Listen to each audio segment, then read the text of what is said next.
Okay, so this is exciting. The hyperlocal farming, starting off with a community website dedicated to a particular agent in a particular. This is Santa Barbara Realty. This particular website and outranked santabarbararealty.com within a couple of days of launching. So we launched it on a Friday. By Monday morning, it was already ranking. So if I go into the neighborhoods page here, the way we break these down are is to pick 12 is normally a good one of neighborhoods that the agent is selling in. So Santa Barbara it has a lot of custom homes is a slightly different example from what you may see in the sort of tract neighborhoods, but it's got some population in here with as far as listing goes. So the content, or the key to the content on the website, Google's looking for fresh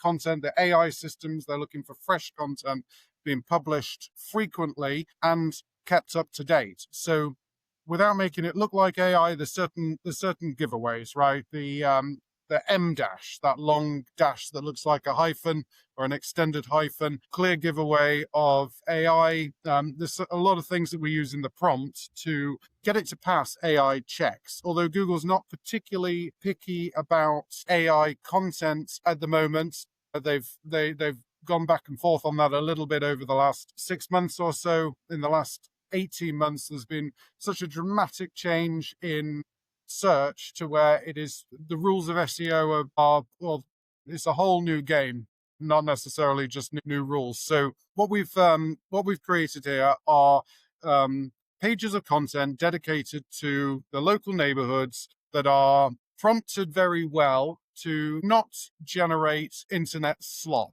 So the principles of EAT, so expertise, experience, authority, trustworthiness, we need to provide background information, links to and from, so to wherever we're getting the information from some valued sources.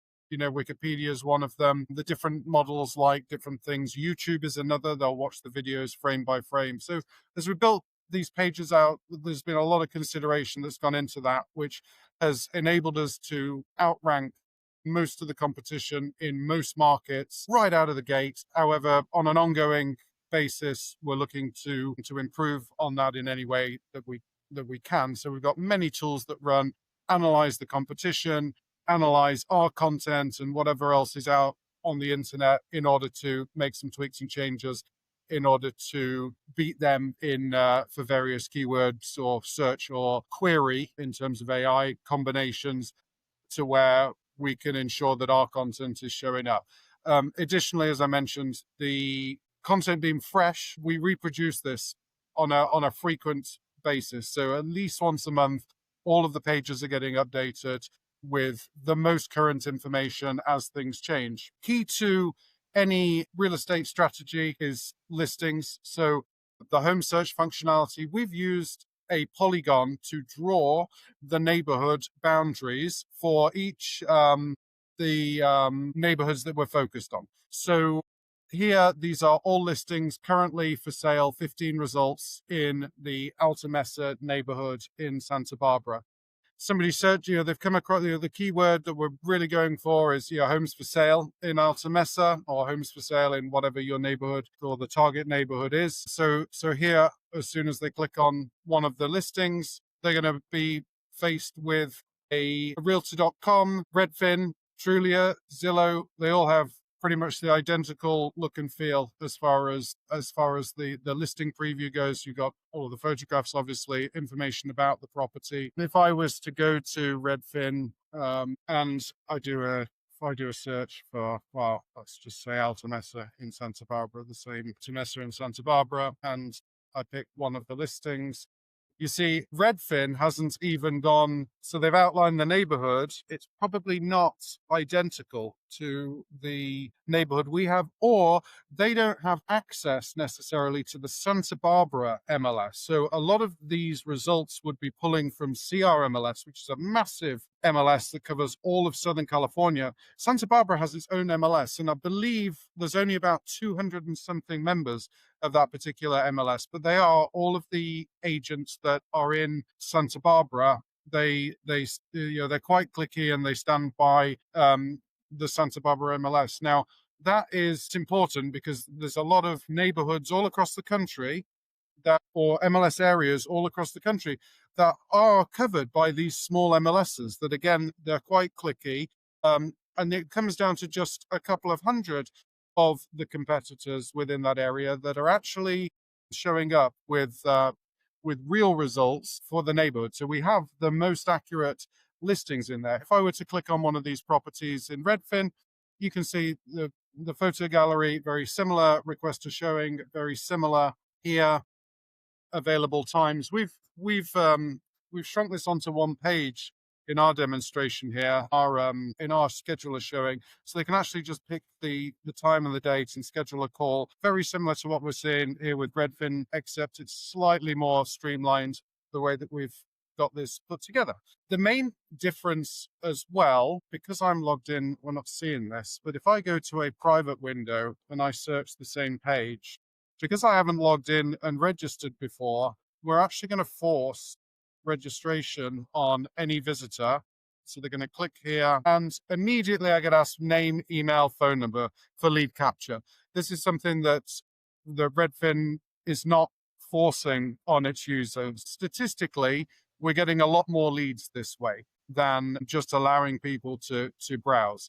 That enables them then to drop into the hyperlocal farming campaign that we're running. So once somebody's registered for a property search on the main website, that then opens up access to market reports in addition to just the listings. Now, these market reports can be scheduled to go out once a month. They go out on the first day of every month, and they give the user a insight into what's going on in their neighborhood. So again, this has been drawn out by boundaries for the neighborhood using the local MLS, and we've got some results that show the trending criteria of what's going on with their house. The only thing that people care about, not change the batteries in the smoke detectors, not time to change your clocks.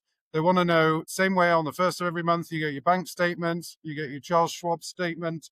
They want to know what's going on with likely the most expensive asset they've ever bought. The report here break down median price, sale to list price, slightly over market, median days on the website. So the days on market for active listings is about 82 days.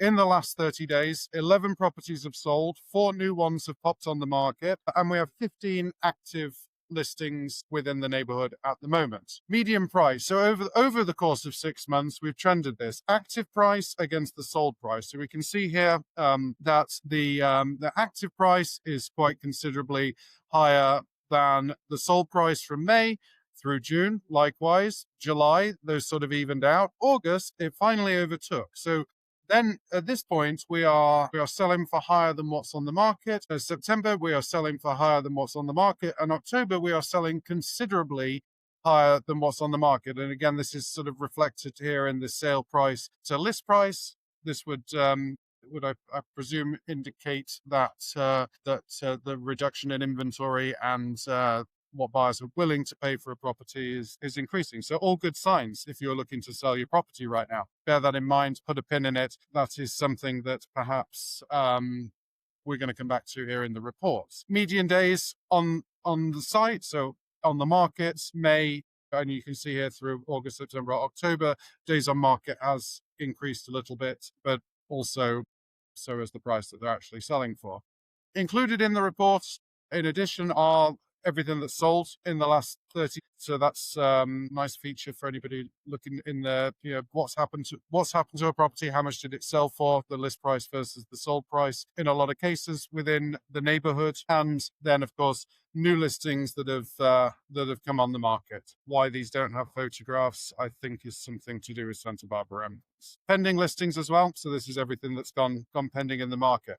So this is the live view from the people can come back to, right? But everybody signs up for the likes of Realtor.com, Redfin, Zillow. You get in listing alerts, and whether that actually, whether you come back and review that on a regular basis is a different story than if the report is sent to you, it's right there that you can open it and have access to the information. So the emails that go out are formatted like this. So what we've done is we've taken the market report and fed that into AI in order to generate a personal analysis of the report that you can then send out, or is automatically sent out to everybody in your farm with an analysis of their property. So some of the things, Rob, what's the information that we need from an agent in order to get them set up with the email drips that analyze any property that they've sold to a client in one of their service neighborhoods? The best thing they can give us is their full name, their email address. And if they've got their actual address, that helps because they're hard to get. And that's it. We can take it from there. Got it. Right. So then as far as we'll take it from there goes, we'll be so we've got their name, their email address, right? So we know who we're approaching. The address of the property that you sold to them, so that we can then look up if the agent has the information, even better, what they sold it for, how much money they put down on it, what the terms of the financing were, right? So we want to know what they bought the house for, how much they put down on it, and what their interest rate was. The reason for that information is so that we can compare that to the current market report for the property to detail the changes since they bought the asset. So that would start with, for example, hypothetical email here. Hey, I hope you're doing well. Want us to give you updates on your home and the real estate market in Alta Mesa, in this case, as it stands today. Based on recent activity and sales, if you were to list your home today, the suggested list price would be around $2.35 to $2.4 million. Homes that are similar to yours have been selling within about 45 to 47 days, and the buyers are typically offering about 8 to 9% above asking. The market remains healthy with a steady buyer interest and moderate inventory levels, which is great news for anyone in the neighborhood wanting to sell. You bought your house for $1.8 million with $1.2 million down and an interest rate of 6.7%. If you were to refinance today, you could lock in a rate of 5.7% and save about $390 a month with nothing out of pocket. If you want a more detailed valuation, or if you have any questions, you know who to call, right? So this would be an example of one of the email analysis of the market report to put you, the agent's personal perspective or spin on the market report that they may have read, but it may have not been that impactful. So some of the data that we're able to pull from this includes the suggested list price of the property. Imagine you're going to a listing presentation, or you secure a listing presentation with somebody in one of these neighborhoods that's looking to sell. Now, if they've been on your farming list for some time, and let's just say they've received 6 monthly emails from you, we're telling them every month, this month, we'd be looking to sell, you'd be looking to list it between 2.35 and 2.4 million. Next month, depending on the changes, the ebbs and flows in the market, that number may go up, may go down. The days on market may go up, may go down.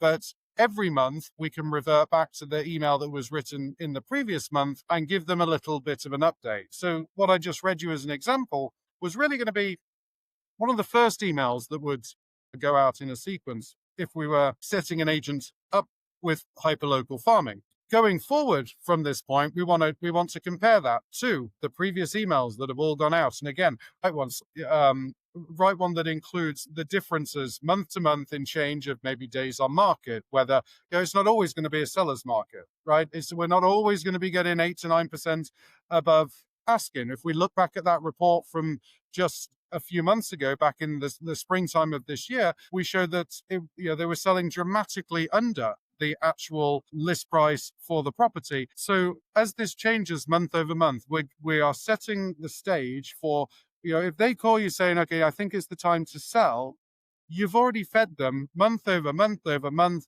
what you would list that house for if it were to sell. So if you were to sell it. So there's no ambiguity then. You're not walking in the door where you got a seller thinking the house is worth $1 million more because they've seen some anomaly on the market. You've got a direct comparison to homes that are selling in the market. We get very specific in the prompting for the AI tools that do the analysis on this, and they're literally just fed the information that is the source of the information is from our market reports. So the AI is trained on that specific neighborhood. It's not taking inference from outside sources, which helps us keep on track and specific to that neighborhood, eliminating the sort of anomalies.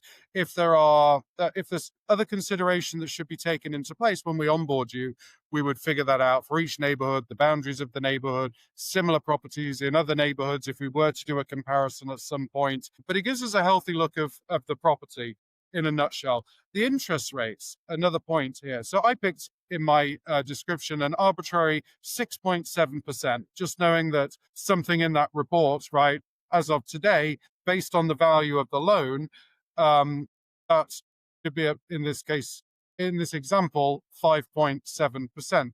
We know that there's a savings there. We've taken the amount that they've borrowed, run that against the savings, cross-reference that with some information that we've got from one of our lenders, and that gives you, the real estate agent, the ability to call the seller or your past client with some good news. Yeah, hey, I'm not calling for a referral. I'm not calling for any other reason other than to let you know that you're overpaying for your mortgage by $390 a month. Are you cool with that? Or do you want to refinance with no money out of pocket? I can put you in touch with somebody and make that happen. You've been proactively looking out for your past clients' needs. One of the biggest failings of all real estate agents is their ability to get repeat business from a past client. It happens a lot, but every lead that comes in from Zillow that one of these agents pick up is just a client whose previous agent didn't effectively follow up with them. And you don't have a lot of reason to, right? You can check in, this, that, and the other from time to time. If you're looking for referrals or whatever out of it, it's a bit difficult. If I can give you a way to call them with some good news, then the call is all goodwill from you offering, being proactive about their situation and them being thankful and you generating goodwill in return for the attentiveness and after sales care, not being transactional, that you've achieved just by that simple call. The trending of the market, another interesting one. If you've sold a house, 5-10 years ago, right, 15 years ago to somebody, get them all on the list. If they're still living in that property, there's good reason to get them all in that list, to keep in touch with them, ignite a campaign, build 6, 7, 8 months of trending knowledge about the market. And you can follow up to make sure they've been receiving the emails, make sure they've been understanding the market report. There's all of these points of contact that we can add. And I think from our averages that I'm aware of, it's about 37, 38 touches between sales or for a new lead, right? If they're not immediately ready to pounce on something, like a sign call or what have you, then it is an average of 38 touches that we see across the board in terms of follow-up, in terms of, whether that's email, whether it's a voicemail, whether it's a, some other form of outreach, direct mail, about 38 touches before that person's actually going to take action again. So giving them some insight into what's going on with the property, what's going on with the market. Here are the new listings. If you've got somebody looking to move in, it's a good time to buy. If the prices are substantially higher than what they paid for the property, maybe it's a good time to sell. If they're substantially above, if properties are selling in that neighborhood substantially above market, above list price, then that may be an indicator that it's a good time to sell. All of these things can get somebody excited if they can see the hard data versus speculation, or just listed, just sold, on your Instagram, that's really doing nothing for you. It's not incentive. There's no what's in it for me. It's not incentivizing somebody. It's not creating any sense of urgency. Here we've got change in market month over month. And Rob, what have we decided on the emails that are going out? What's the frequency there, and how and what's most effective? What we're saying is got to go at least twice a month. So you do, let's say, the 1st and the 15th, and it could be up to once every 2 weeks. It's only an extra couple a year, based on what is exactly desired. And it's also important, we're talking about emails and we're talking about things that have to be done, but it's also, we should maybe look at the why. Is it that the numbers behind it are important? 80% of homeowners say they would work with their previous agent. In fact, only 12% do. And even if people have been in touch and old style, I'll contact you, I'll say hi, I'll drop you an email. Doing it that way, you can get as high as 40% of sellers actually use the same agent again. The others, Right. they get like 40% of them actually get it through a friend or a referral or a connection. If you do this right, you could get your 40% and you can pick up another 40 from people who refer you because they go, hey, this person provides me value. And that's what you're trying to do. You need to be seen as a value provider. Right. And so an analogy that I've used a couple of times this month is, if you have been in the real estate business for like 25 years, right? The average person sells a house every 7.5 years. I know it's different from market to market, but just for round numbers sake, right? Let's say every 10 years, somebody sells their house and moves, right? If you've been in the business for 25 years and you've had 100 clients, right? Does that mean that you've sold 200 houses or slightly over 200 houses? Or have you sold 100 houses, right, to 100 different people? Like if they've changed, if in the 25 years, they should have changed, they should have sold at least twice, right? Did you get both of those sales, right? Just so you got 100 clients, did you get 200 deals, right? Or did you get 120 deals? Because only only 20% of your clients are reusing you as the agent. And why is that? Again, back to the Zillow thing, every lead that comes from Zillow into the hands of one of these lucky agents that pay to be a Zillow Premier agent, and a 30% referral fee off the top. That is just an agent that didn't resell the or didn't sorry that is just an agent that didn't keep in touch with the past client. And this sort of information, keeping them up to date on a month-to-month basis. So Rob, what are we saying? We're saying a market report on the 1st of the month, right? That goes out nice and glossy. Here's your report with all your graphs and things like that. And then a text-based email with the personal spin on it, right? Hey, hope you're doing well, blah, blah, blah. Anything else you suggest? I mean, I like somebody to say happy birthday to me. What are we thinking about? My birthday, my kid's birthday, my wife's birthday. So as much as we can get hold of people's information, we'll make it very specific. If there's something that really happened in the neighborhood and we can pick that up, we'll put it in there. If things are changing, we try and put it in there.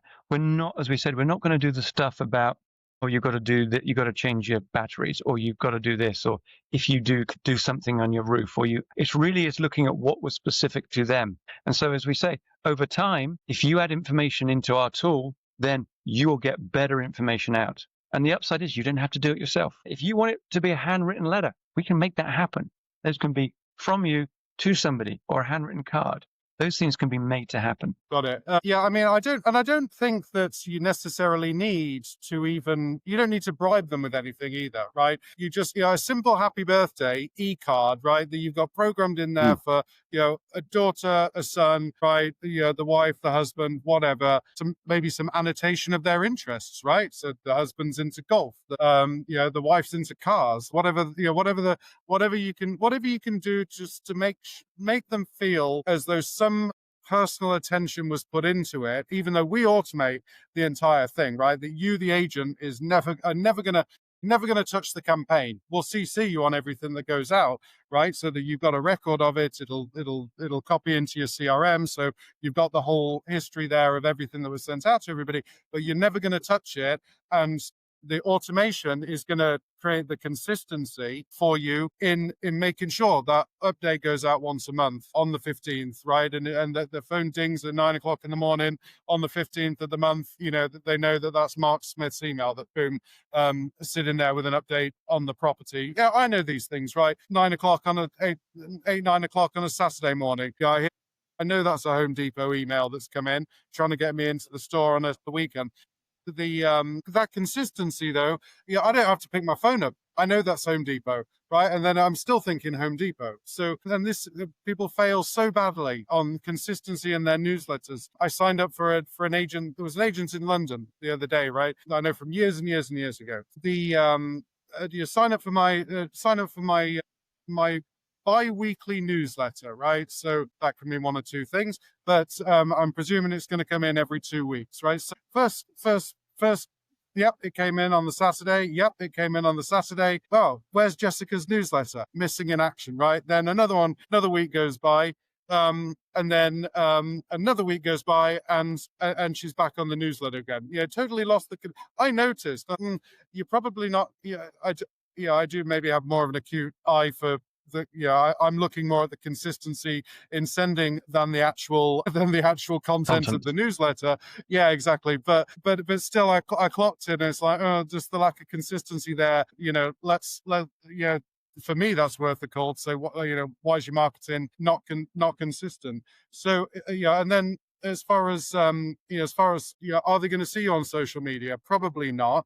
There's a service here. I'll bring it up on the screen. It's called Coffee and Contracts, and it's one that a lot of agents use. And we talk people out of this. There's a reason we talk people out of it, right? So these are predefined templates or pre-built templates. They come out with them every month. One of the things that YouTube hates, that Google hates, that Instagram hates, that Facebook hates is duplicate content. In search, there's a thing called a canonical link, and the canonical page is the one that's deemed the reliable, the first version of that page.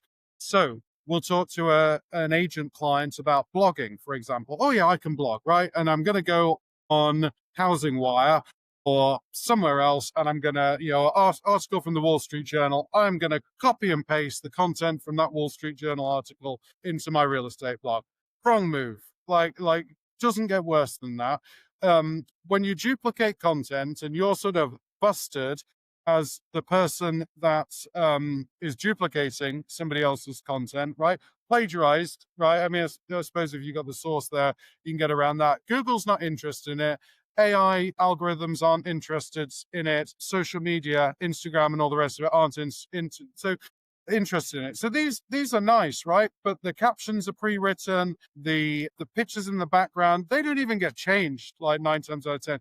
You got 30,000 subscribers or whatever the number of subscribers these guys have to this service, all putting out the same content. Anti-rot agenda for insert your city name here.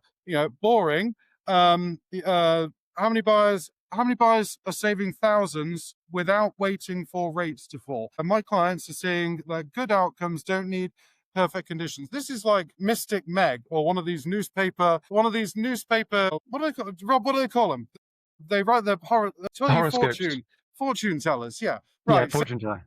It's like what, right? So all of this content written that's insert city name here that applies to every city in the country, right? I'm in California. Rob's on the East Coast. We've got other people that work for us in, New Jersey, Florida, Texas, all over the place. The weather is not the same, right? I'm in short sleeves. Rob is certainly a lot. Oh, well, actually, you're having a warm spell there right now, aren't you? For the weekend, just for my analogy here. Tomorrow. Back to freezing tomorrow, right? So it doesn't fit, and so what people are, they're scrolling. Am I interested? Am I interested in this? No. Does it have a hook? No. Half of the agents that are putting content out there, they're trying to recruit other agents into their real estate business. Like, makes no sense. I think my message is focus on 12 neighborhoods, right? My best clients in the 25 years that I've been doing this farms a neighborhood of just 1,200 houses, right? he door knocks, he sends out mailers, he's got them on the mailing list, he runs the nextdoor.com group for that area, Facebook groups, this, that, and the other, right? It's only 1,200 houses. And this isn't like a cheap neighborhood. They sell between $1.5 and $4.5 million, right? So I don't know, let's just say average of $3 million. Again, back to my analogy of how many times does a house actually change ownership? Let's say it's once every 7.5 years. And I'm not actually using him as that example, but let's again say for round numbers, every 10 years, house changes hands in that neighborhood, right? He's got 1,200 houses. That means 120 houses every year set. And he represents about 70 to 75 of those transactions every year on 1,200 houses because he does it right. The other ones are maybe people that have moved into town, and obviously everybody's got, somebody's got a brother or sister, somebody needs a favor, a pity agent, right? The one that gets the business out of pity. But he gets 70% of the business, from that market, and it's tremendous. 70 houses multiplied by $3 million, right? That's a significant amount of business off of 1,200 houses. And he walks the neighborhoods, knocks on the doors, talks to people, they love him, provides useful information, just like we're doing here. And it's a winning strategy. So if you want to be like this guy, get in touch with us, talk about our hyperlocal farming and how we can implement that. It's not just online. There is a low barrier to entry though online. The first step is picking up all of those past clients, everybody that you've sold a house to, making sure that they buy another house from you, right? And getting them re-engaged with your business and up to speed with the market, right? The information they're not getting from elsewhere. Start to educate them, start to build, and by this time next year, let's try and convert 30 to 40% of those past clients that you've sold over the last, 3, 4, 5, 6, 7.5 years and get them to rebuy. Rob, anything else to add? No, it's just that it takes that, we'll do all the work. You just have to tell us. We're not making it difficult for you. You know the information. If you share it with us, we can make you successful. Yeah. Creating the level of consistency. We'll go to do a bit of digging, just focus on a small number of people, right? If we can get, if you've sold 50 houses, if you've sold 75 houses, if you've sold 15 houses, right? Let's just get a comprehensive list of things together. Let's do some research. Let's find out birthdays and things like that. There's plenty of online tools that we can utilize to kind of, figure out ages or birthdays of people and sort of cross-reference that stuff. But a nice complete data set. Don't call like, oh, I've got 3,000, 5,000 contacts in my database. No, you've got, they're not, it's not really a database, right? You've got 5,000 phone numbers for random people that you don't have all of the details and all of the history. We want to know when they went back to your website, when they opened an email last, if they've scrolled in the email, who are the people that are actually reading the email. These are insights that we can uncover to gauge the engagement, right? This person is super interested in everything that I send out to them. Let's start sending them some investment properties, right? Or talking about a cash out refi to go and buy something else, as a rental or something like this. I've got a great deal on a rental. I've got something good here. Let's figure out who are the most engaged and then specifically target them with a more personalized approach, something that's really, really builds on that engagement, right? To create a conversation out of the data that you're providing. But you can't go wrong with data. If you own a property, you always want to know what it's worth, right? At all times. You might want to question what you think it's worth, right? If I think it's worth $1 million more, it's cause for them to call, and debate this. And, then there's the opportunity to meet and have a chat. Then there's, the opportunity to, meeting of the minds and, just builds on that relationship. Can't stress enough. Just stay in touch with your past clients and get them to buy from you again. There's no cheaper lead than somebody that is already a client. Amazing. Absolutely. Rob, thanks. Thank you. Thank you guys for listening.